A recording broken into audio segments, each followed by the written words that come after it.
You can get started for a very small amount. And even if you just start transferring $5 a month, $10 a month, $50 a month, whatever you feel like you can afford, it's going to pay dividends in the long run. The future costs of college can be frightening for parents. Depending on when your child attends college in the future, this could be a multi-six-figure sum that we're talking about here. Knowing that we need to save and invest so much to make a student debt-free future possible, this question often pops up for parents. How do we save for college? Well, big questions like these are always better with really smart friends, so I thought I'd answer this one with Damian Dunn. Damian is the Vice President of Advice of Your Moneyline, as well as a certified financial planner practitioner. He also co-hosts the popular Pete the Planner radio show and podcast. When Damian isn't supporting folks with financial advice, he's spending time with his family, which usually means chasing the kids to swim meets. Welcome back to the show, Damian. Hey, Andy, great to be here. Absolutely, man. Yeah, I know all about chasing the kids around the entirety of our community, so I feel for you there. Yeah, lots of gas money and lots of concessions being bought in our household. Absolutely. Well, let's answer this question. What is the best way to save for college nowadays? We could beat around the bush and we could play games with this answer, but I think the overwhelming solution for most people is what's known as a 529 account. These were started in the mid-90s as a federal program. Well, sorry, in addition to the federal tax code, but they are administered by states. So it's very likely that your state has a specific 529 plan just for you. Got it. What makes this good for parents who are looking to save? I mean, what are these benefits? There's a number of them, frankly. At first, it's super convenient. They're easy to set up and they're easy to administer. And if you don't know a thing about investing, that's okay, because they have these things called target date funds, which I would guess that you've discussed a number of times on your show. So I'm not going to belabor that point, but they have a version of target date funds that are set up for basically the graduation time of your student.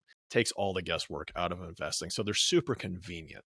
There's a couple different options of 529s, or flavors, if you will. There's a prepaid tuition plan. So if you know your kids are going to go to a public school in state, you can buy tuition for them at today's prices. Even if they're 2, 3, 4 years old, you can get a huge discount on the cost that you're going to pay on that tuition if you choose to go that route. Or you can go to the grow as you go type of plan where you make contributions, just like a Roth IRA or a 401k at work, and that money grows over time. And whatever pot of money you've established when your child goes off to school, that's what you can draw from to pay for their education. There's also some state tax benefits. Now, not every state offers these, but a number of states offer either deductions or credits on your state income tax, not your federal, but your state income taxes. You'll have to check with your state-run 529 plan to check that out, but that can be very beneficial. I live in the state of Indiana, and I know that if I contribute $5,000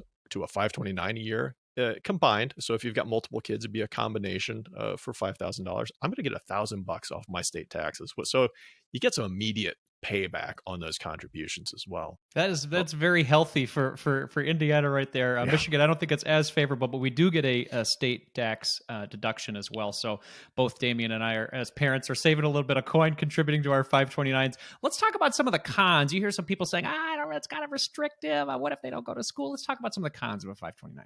Yeah, sometimes the investment choices aren't as great as if you were to try and do the investing on your own. Sometimes the fees may be a little bit higher, or you're just going to have a smaller menu to choose from, frankly. So sometimes that can get in your way or be a little bit of a turnoff, but I would still look at a 529, even if the investment options aren't that great, especially if you get some tax help from the state side on your income taxes. And also, the money is tied up for education for the most part. It's not that you can go back in and dip this money out for some other reason. You can, I guess I should say, but you're going to be paying some penalty and tax if you do that, if you use that money for an unqualified expense. Yeah, that makes sense. So let's talk about that horrible situation, or that what seems like a horrible situation, I think, for parents at that time. It's like, what if my kid just doesn't go to college and I've saved up all this money? What happens then? Well, you've got options.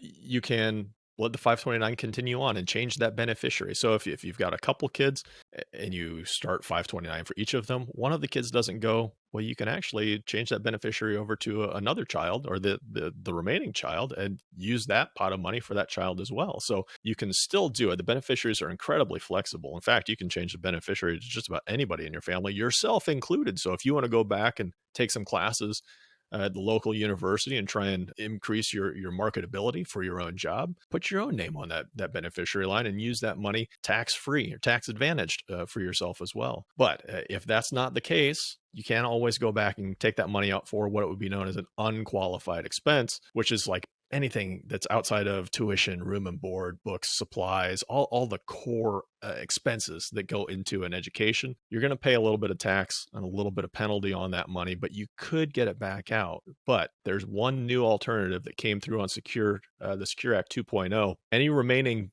balance up to $35,000 could be potentially put into a Roth IRA for that beneficiary on the account. Now, there are a number of advantages. Andy, you and I both know that having time in the market is way more important than timing the market. And if you could set a new graduate up with a Roth IRA of up to $35,000 over a few years, because there's some rules on how you can contribute that money, that can make a huge difference to the stability of somebody's retirement picture without them ever having to do anything to improve their retirement picture, which in my mind brings up a potential moral hazard along as well as a potentially setting a stage for some bad financial behavior as well. But that's probably a topic for another show. Yeah. I'd love to dive into the third generation challenge with you sometimes there, Damian, where, if we give too much to our kids, are they really learning the benefits of the hard work, or really what it takes to get there? So yes, a topic for another day. I'll definitely have you back on for that one.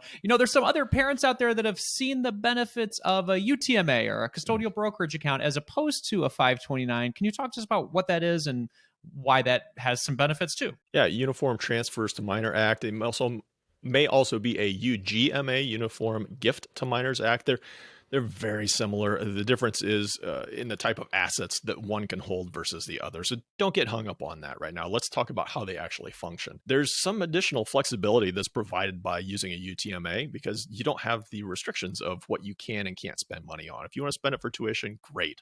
If you want to spend it for college application fees, okay, you can do that too. There's no restrictions there. If you want to buy them a new car as they head off to college to make sure that they come home and do their laundry at your own house, heck, you could do that. Pool of investments is also wide open for UTMAs. It is literally only limited by the person the company you choose to invest your money with.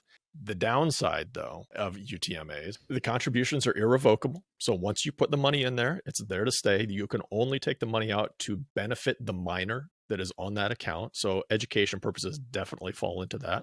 So that's okay. The biggest drawback is that the child gets complete control of the money once they reach age of majority in what state you live in. So that's going to be between 18 and 21. Now, you better have really good faith in your student, your child, that once they get their hands on that money, they're not just going to go take a nice spring break at Cabo and blow a whole bunch of it at one shot. And sure, there's certain things we as parents can do to hold a little bit of leverage over how they use that money, but you don't get the final say in that. They'll have to live with the consequences of doing whatever they decide to do with it. Yeah. Depending on your relationship with them, I guess, depending on the financial acumen that they've ascertained up to that point, this could be a great thing or a bad thing, depending on it. I understand there are some drawbacks to doing the UTMA route when it goes toward the FAFSA and the expected family contribution. Can you talk a little bit about that? So income is a really tricky thing when it comes to the FAFSA. Who earns it, how it's going to be taxed, or sorry, not taxed, but how it's going to be rated when it comes to the FAFSA. So the student's income is going to be at a certain level. The parents will be another. Same with investments and assets that go along with that. What comes through on the parent side will generally be weighted less on the investment side versus what the student has available to them. And I mean, we could even layer in the grandparent level, because I know some grandparents certainly like to do 529s, and there's a whole strategy about when you actually use money out of the 529 from a grandparent, because it becomes counted as income towards the student, and you have the look back on the 529 or sorry, the FAFSA, and it gets there's a strategy, there's a little game that you play with all that, but there is a right way to do that. So when it comes to actually getting aid through the FAFSA for your student, you need to be aware of it. Yeah, it's a good point. It's something to consider. It's good to look at all angles of these different tools because that's really what they are. They're different Yeah. tools to help you to get to this, student debt-free future. Now let's talk to the parents who are just like, you know what, this is all super complicated. What about just me saving in a savings account? What's wrong with that? It's an incredibly conservative option, and that has its pros and its cons, right? There are no tax benefits to come along with it. So nothing from the state for your income taxes, nothing for growth and withdrawal when you take that and use that money for any expenses. You're just paying taxes on the interest rate that you keep getting accumulated every year. And oh, by the way, speaking of interest rates, I'm not sure if you've checked them out, but your local bank's not paying that great anymore. If you're using an online savings account, which I'm a big fan of, you might get 4%, 4.5% if you're really lucky in some cases. That might keep up with the cost of inflation for education right now, but you're not going to be making any money on it and getting ahead of the ball at all. So you're likely going to be playing catch up when it comes to paying for college because you're just not going to make the kind of return that you would hope to make in order to make a dent in a very, very large expense that's going to be in your life. Yeah, and Damian, I think there's something to the psychology of money here where you've specifically set it for a specific goal, and then by specifying it, it's harder to use it for other things. So like, for example, let's say I'm plunking a bunch of money into my online savings account with 4% for my daughter Zoe to go to college in the future. And then I see this new shiny Mustang Mach-E that I want to buy, and I could use that money for my car right now, and then buy future Zoe, right? Yeah, same reason I advocate for not using money from a Roth IRA to pay for education. It's very similar concept is that I don't want you taking money away from your future retirement to pay for education. If you're using a savings account, you're going to be tempted with all sorts of shiny stuff to potentially use and other things that you may really genuinely need to spend that money on. And then you've got that guilt that compounds on top of that because you use that money for something other than what you originally intended for, which is your child's education. Yeah, I think there's something to separating it financially, psychologically, emotionally, that helps you relax a little bit when it comes to your family financial plans. Damian, this has been fantastic. There's somebody listening right now and they say, okay, you guys talked about a lot of stuff. I want to start saving for my kids' college today. What is one smart move that they can make following this interview to get on that right path? Spend 5 minutes. Get on Google your state and 529 plan and see what's there. If you do not have a 529 account set up, they are free. They're usually pretty inexpensive. See what tax benefits you can get, and you can get started for a very small amount. And even if you just start transferring $5 a month, $10 a month, $50 a month, whatever you feel like you can afford, it's going to pay dividends in the long run. Absolutely. Quite literally Yes. Dividends. Yes. So Damian, talk to us about what's new in the Your Money Line world. Tell us about what Your Money Line is, and then where can people listen to your great show? Your Money Line is a financial wellness benefit that employers can buy on behalf of their employees, offer it to their employees, and they get to talk to my team full of CFPs and other just great folks. AFC is accredited financial counselors who can help them with their day-to-day aspects of their financial lives. We don't sell them anything. We don't try and manage any money for them. We give them a resource of somebody who can come, ask us questions, and have a financial professional talk to you with no ulterior motive. So you have a question, you get answers, and we can both go home at the end of the day and know we did the absolute best for somebody and they've got good direction. So Your Money Line is a financial wellness benefit. Check us out, yourmoneyline.com. If you think that's something you'd like your employer or your company to have, tell them to check us out. We'd be happy to talk to them. But as Andy said, I'm on a radio show as well, Pete the Planner Show. Go to wherever your favorite podcasts are published and search the Pete the Planner Show. You should be able to find us.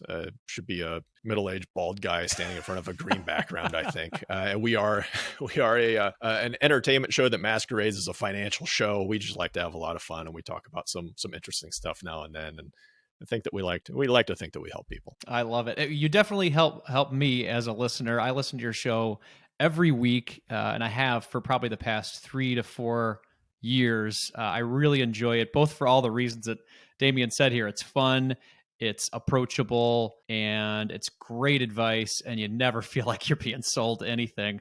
And that's the kind of relationship that I like to have with a podcast as well as a financial wellness company. So Damian, thank you so much for your time today. I really appreciate it. Thanks for having me, Andy. I really enjoyed it.